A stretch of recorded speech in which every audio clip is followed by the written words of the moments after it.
Keyin og'riq qattiq kuchaygandan keyin o'sha telefonda titib o'tirib, tiklab, anda qilib Instagramga kirib qolib, o'sha Bioflex dorilarini o'qib qoldim o'zim.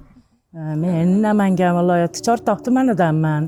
Yoshim 63 ta. Rizayeva Dilbarxonman. Men o'sha oyog'im og'rib, chap oyog'im og'rib, ancha qiynaldim.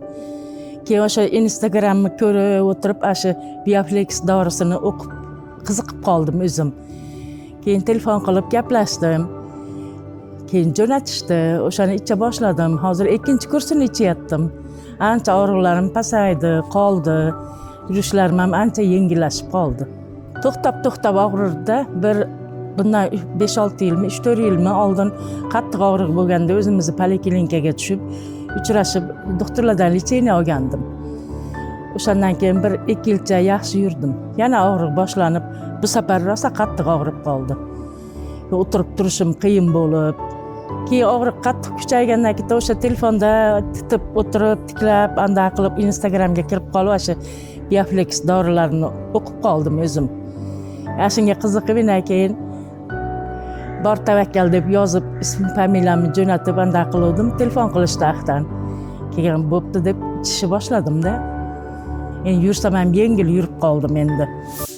20 kunlarda ichishni boshlab, o'sha sal pasayib, keyin 20-sini ichishni boshlaganimda rosa yana qattiq og'riq paydo bo'ldi.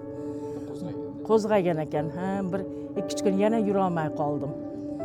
Keyin yana telefon qilib maslahat so'ragandim. İçevering to'xtatmasdan, o'zi og'riq qo'zg'algan deyishdi. Yana ichishni boshlab to'xtatmasdan ichyaptim o'shandan beri endi.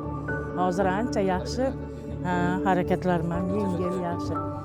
Yo'qolib qoldi g'ichirlashlari ham. Endi yursam ham yengil yurib qoldim endi.